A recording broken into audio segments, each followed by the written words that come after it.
निर्गमन ग्रंथ अध्याय 15 मूसा का विजय गान। तब मूसा और इज़राइली प्रभु के आदर में ये भजन गाने लगे। मैं प्रभु का गुणगान करना चाहता हूं। उसने अपनी महिमा प्रकट की है। उसने घोड़े के साथ घुड़सवार को समुद्र में फेंक दिया है। प्रभु मेरा शक्तिशाली रक्षक है। उसने मेरा उद्धार किया है। मैं अपने ईश्वर की महिमा गाऊंगा। मैं अपने पिता के ईश्वर की स्तुति करूंगा। प्रभु महान योद्धा है। प्रभु ही उसका नाम है। उसने फिरौन के रथ और उसकी सेना को सागर में फेंक दिया है। फिरौन के चुने हुए वीर योद्धा लाल समुद्र में डूब कर मर गए। समुद्र की लहरें उन्हें ढकती हैं। वे पत्थर की तरह जलगर्त में डूब गए। प्रभु तेरा दाहिना हाथ शक्तिशाली है। प्रभु तेरा भुजबल शत्रु को कुचल देता है। तू अपनी तेजस्विता से अपने विरोधियों का दमन करता है। अपनी कोपाग्नि द्वारा उन्हें भूसे की तरह भस्म कर देता है। तेरी एक ही सांस में पानी थम गया। जलधारा दीवार की तरह खड़ी हो गई और समुद्र की लहरें बर्फ की तरह जम गई। शत्रु ने कहा, मैं उनका पीछा करूंगा और उन्हें पकड़ लूंगा। मैं लूट का माल बांटकर तृप्त हो जाऊंगा। मैं तलवार खींचकर उनका सर्वनाश करूंगा।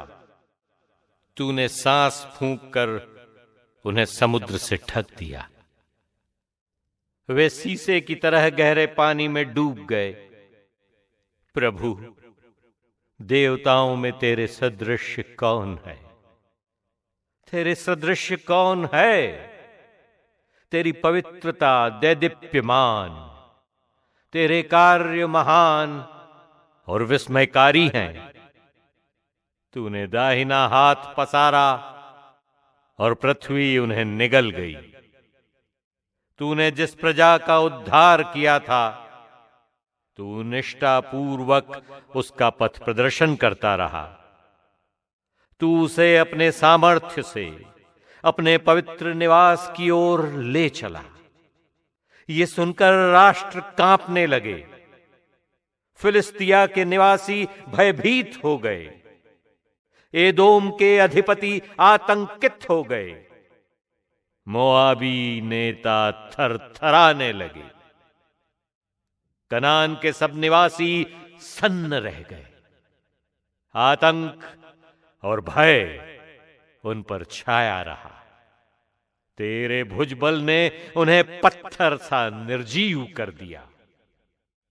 प्रभु इतने में तेरी प्रजा पार हो जाती है। इतने में तेरी अपनी प्रजा पार हो जाती है।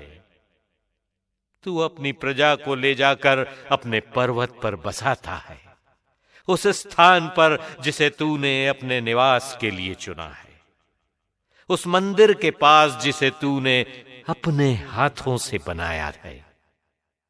प्रभु अनंत काल तक राज्य करता रहेगा।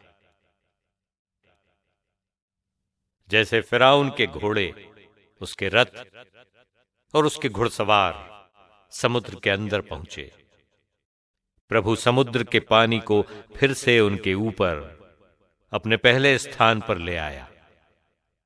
इस समय तक इज़राइली समुद्र के बीच से सूखी भूमि पर चलते हुए पार हो चुके थे। इसके बाद हारून की बहन नबियानी मिरियम अपने हाथ में डफली लेकर बाहर निकली और अन्य स्त्रियां भी अपने अपने हाथ में डफली लिए नाचती हुई उसके पीछे निकल पड़ी। मिरियम उनके साथ ये टेक गाती जाती थी, प्रभु का गुणगान करो क्योंकि उसने महान कार्य किया। उसने घोड़ों और उनके सवारों को समुद्र में बहा दिया है।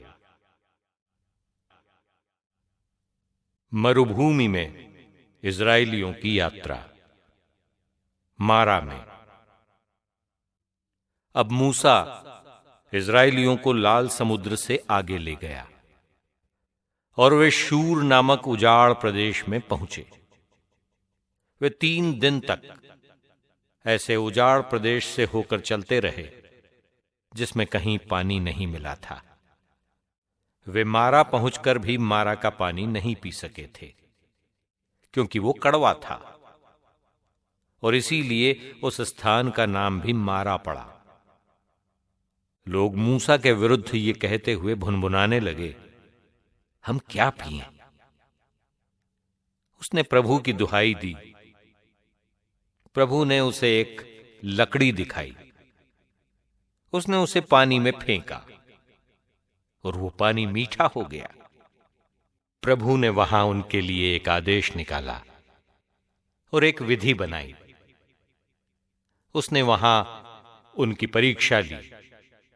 उसने कहा, यदि तुम अपने प्रभु ईश्वर की वाणी ध्यान से सुनोगे और उसकी इच्छा पूरी करोगे, उसकी आज्ञाओं और सब विधियों का पालन करोगे, तो मैं वे बीमारियां तुम्हारे ऊपर नहीं ढाऊंगा जिन्हें मैंने मिस्रियों पर ढाई थी, क्योंकि मैं वो प्रभु हूं जो तुम्हें स्वस्थ करता है। इसके बाद वे एलीम पहुंचे। वहां पानी के 12 सोते और खजूर के 70 वृक्ष थे। उन्होंने वहीं पानी के पास अपना